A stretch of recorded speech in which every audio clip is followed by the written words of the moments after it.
Caríssimos amigos e irmãos, que a paz do Senhor esteja com todos vocês.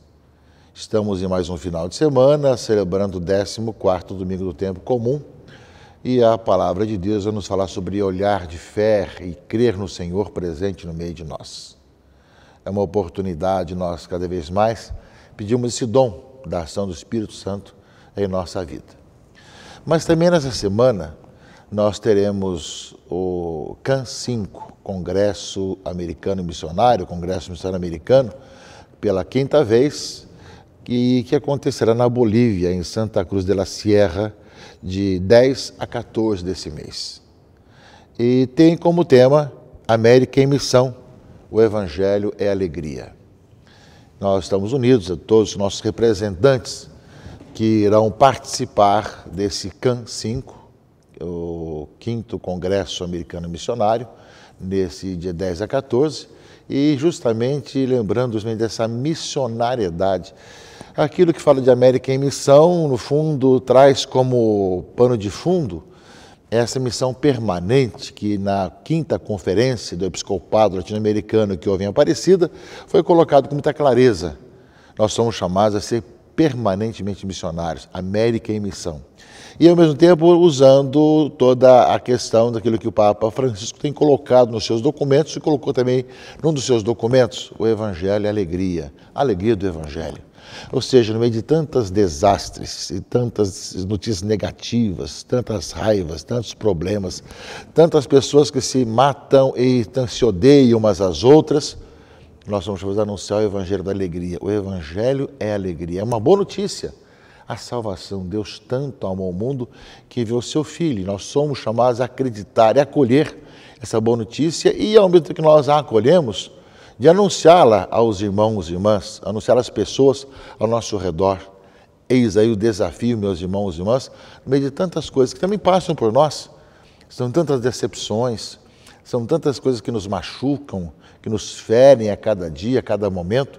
Nós não estamos isentos dos problemas, das doenças, das dificuldades, das incompreensões, das maledicências. Não estamos isentos de nada disso. Mas, ao mesmo tempo, o fato de termos esse encontro com Jesus Cristo, o Evangelho justamente é alegria. Por isso, a grande importância da América em missão. Nós, enquanto cidadãos dessa América, sermos missionários permanentemente, que necessita dessa boa notícia que transforme corações, que mude o coração das pessoas, que leve as pessoas a verem como irmãos e irmãs, se ajudando mutuamente, dando as mãos uns para com os outros, sabendo acolher um ao outro, mesmo os migrantes, os refugiados, mas também os excluídos, os necessitados.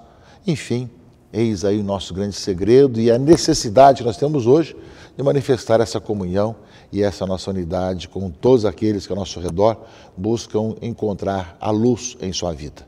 Portanto, CAN 5, Congresso Americano Missionário, Congresso Missionário Americano, pela 5ª vez que acontece, dessa vez na Bolívia, nessa semana que se abre agora, e nós nos unimos a todos que nos representam e aqueles que estão participando desse CAN 5, pedindo ao Senhor que cada vez mais possa estar contagiando a nossa América com a missionariedade e com a alegria do Evangelho. Nesse 14º domingo do tempo comum, meus irmãos e irmãs, nós temos justamente a questão de saber escutar e ver com fé os acontecimentos, de ver realmente o Senhor presente no meio de nós, embora humanamente falando, nós vejamos apenas o humano e não o divino. Nós escutamos, por exemplo, no Evangelho de Marcos, capítulo 6, 1 a 6, desse final de semana, que Jesus não foi bem aceito na sua terra.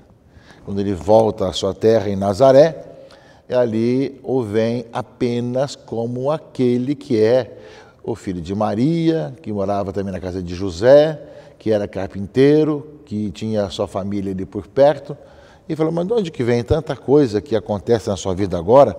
De onde recebeu ele tudo isto? Não é? Como conseguiu tanta sabedoria? E esses grandes milagres que são realizados por suas mãos, não é? Ou seja, como é que esse homem que vem apenas como homem, está dizendo tanta coisa. E justamente Jesus vai responder a isso. Um profeta só não é estimado na sua pátria entre seus parentes e familiares. E ali não pôde fazer milagre algum, apenas curou alguns doentes, impondo-lhes as mãos, e admirou-se com a falta de fé deles. E Jesus percorria os povoados das redondezas, ensinando. Nós também temos muito disso, meus irmãos e irmãs. Nós, muitas vezes, levados por tantas situações que vão sendo colocadas por nós, em tantos aspectos dos estudos, etc., e vemos tantas escrituras, como também o próprio Jesus, apenas humanamente.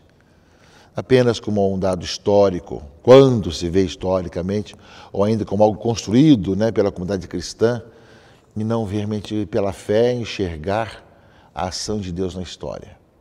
Nós somos chamados a pedir ao Senhor esse dom da fé, para que nós enxerguemos Deus presente na história também hoje, já que os contemporâneos de Jesus, também os seus amigos e conhecidos da cidade onde ele viveu a maior parte do tempo, dos seus 33 anos, 30 dos quais ali em Nazaré, que viam apenas ali aquele homem que eles conheciam, sua família, seus familiares e a sua vida.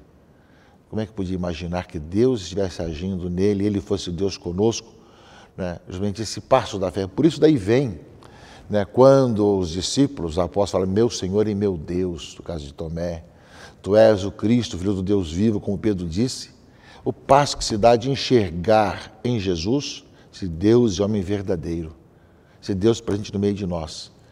Também isso acontece conosco hoje.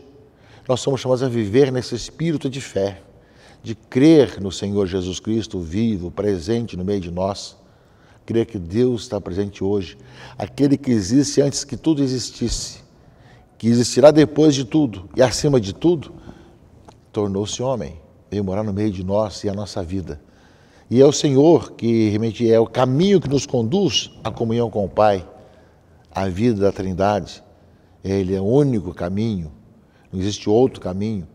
E todos que vão a Deus têm que ir por Ele, ou consciente ou inconscientemente, mas esse é o caminho. Portanto, meus irmãos e irmãs, eu creio que nós somos chamados a pedir também que nós não sejamos como os contemporâneos de Jesus, mas saibamos acreditar na sua presença, no Deus do Deus conosco, no meio de nós. Jesus se admirou pela falta de fé deles, pela falta de fé, e continuava pregando em outros lugares. Por isso mesmo que muitas vezes, nós que estamos na igreja não temos essa dimensão de fé, e tantos outros que talvez chegam na igreja, vindo de tantas outras regiões e situações, creem muito mais, têm essa dimensão de fé muito mais profunda. Isso deve nos questionar profundamente, meus irmãos e irmãs, e pedir ao Senhor para que aumente a nossa fé. Senhor, aumenta a nossa fé, como a própria Escritura nos diz também. Além disso, meus irmãos e irmãs, o livro do profeta Ezequiel fala justamente essa missão do profeta. Eu te envio a uma nação de rebeldes que se afastaram de mim.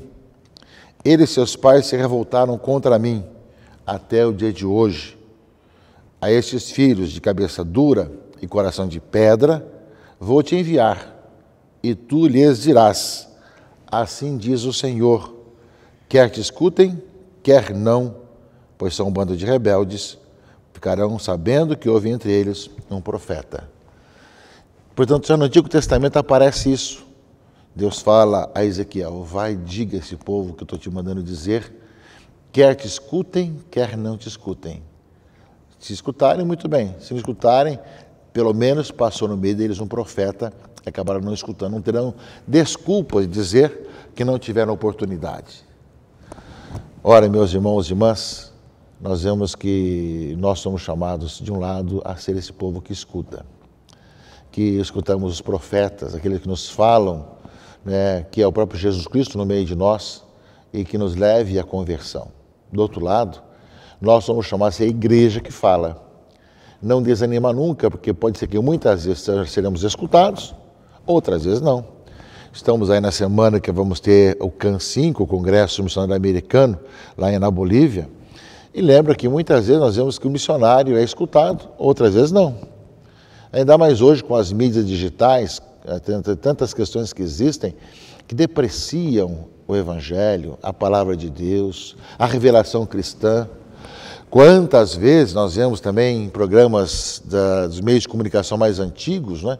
Às vezes programas, né, de humorismo, depreciarem a fé cristã, tentando diminuir o valor da palavra de Deus, tentando colocar no coração das pessoas e na sua mente toda essa depreciação. Então, quer escutem, quer não, quer coloquem obstáculo, quer dificuldade, que nós continuemos a anunciar a palavra de Deus, que nós continuemos a anunciar aquilo que Deus quer anunciar para as pessoas. E Jesus foi assim, mesmo ali em Nazaré, onde não queriam escutá-lo, porque viam apenas a questão humana e não Deus conosco, ele continuou anunciando e ali fez algumas curas, mas continuou pregando nas cidades e povoados vizinhos. Ou seja, esse continuamente levar adiante a palavra de Deus com todo o coração, toda a nossa alma, toda a nossa disponibilidade. Porém, essa missão nossa, meus irmãos e irmãs, de anunciadores da palavra de Deus como profetas, somos chamados a ser todos nós. Do outro lado, aparece também que nós somos frágeis, que não é por nós mesmos, mas pela graça de Deus. E nesse sentido, a segunda leitura que nós temos nesse domingo, a segunda carta de São Paulo aos Coríntios, ele fala: para que a extraordinária grandeza das revelações não me ensoberbecesse, eu não ficasse cheio de mim, cheio de soberba, foi espetado na minha carne um espinho, que é como um anjo de Satanás a esbofetear-me, a fim de que eu não me exalte demais. A esse propósito, roguei 3 vezes ao Senhor que o afastasse de mim, mas ele disse-me: basta-te a minha graça, pois é na fraqueza que a força se manifesta. Ou seja, meus irmãos e irmãs, nós vemos que nós somos chamados a crer nesse Jesus Cristo, Deus conosco, pedir o dom da fé de crer cada vez mais, mas anunciá-lo aos irmãos também. Está aí o Congresso Missionário para lembrar para nós que nós somos, né, essencialmente missionários, tanto na família, como na sociedade, como na vizinhança, como nós somos organizados nas missões ou no dia a dia da nossa vida, na escola, no trabalho, no lar, na vizinhança, estamos anunciando o Evangelho. Porém, nós não somos perfeitos, só Deus é santo, só Deus é perfeito. E Paulo vai dizer: eu tenho um espinho na carne, para que eu não me soberbeça daquilo que eu faço e veja as maravilhas. Eu também sou fraco, também tem algo que me machuca. E Deus, quando pediu para tirar isso da minha vida, falou: basta-te a minha graça. Ou seja, isso também, meus irmãos e irmãs, que nós somos chamados a não sermos soberbos, mas sermos humildes, porque ao anunciarmos grandes coisas, a salvação em Cristo Jesus a toda a humanidade, do outro lado sentimos também que nós somos fracos, temos espinho na carne.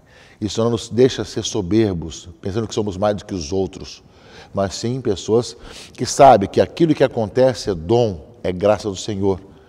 E por isso mesmo não se ensoberbece nem pisa sobre os outros. Mas também nós somos chamados que, ao anunciar aos outros, os nossos ouvidos são justamente os mais próximos da nossa boca, para que nós sejamos os primeiros a escutar aquilo que nós anunciamos, da boa notícia aos irmãos e irmãs. De um lado, saber escutar essa boa notícia, crer em Jesus Cristo como Deus e homem verdadeiro, nosso Senhor e Salvador, o Kyrios, que está vivo, presente no meio de nós hoje, pedir esse dom da fé e, ao mesmo tempo, por isso mesmo, sendo discípulo de Jesus, consequentemente, sermos missionários, evangelizadores, anunciando o evangelho da alegria aos irmãos e irmãs. E, ao mesmo tempo, dizendo que isso não é de nós, mas é de Deus. E que nós somos também fracos e frágeis, que também sabemos dos espinhos que nós temos em nossas carnes, em nossa vida, daquilo que nos mostra a nossa fragilidade, para que nós possamos ver que é o Senhor quem é necessário que seja anunciado e não a nós, não a nossa virtude. Por isso diz aqui São Paulo, para concluir a nossa reflexão, não é? Por isso, de bom grado, eu me gloriarei das minhas fraquezas, para que a força de Cristo habite em mim. Eis porque eu me comprazo das fraquezas, nas injúrias e nas angústias, sofridas por amor a Cristo. Por quando eu me sinto fraco, então é que sou forte. É dessa forma, meus irmãos e irmãs, que somos chamados a participar, nesse final de semana, da liturgia da missa, a escutar a palavra de Deus, a caminhar em comunidade, anunciando Jesus Cristo alegria da salvação. Que Deus abençoe e proteja e guarde a todos, em nome do Pai, e do Filho e do Espírito Santo. Amém.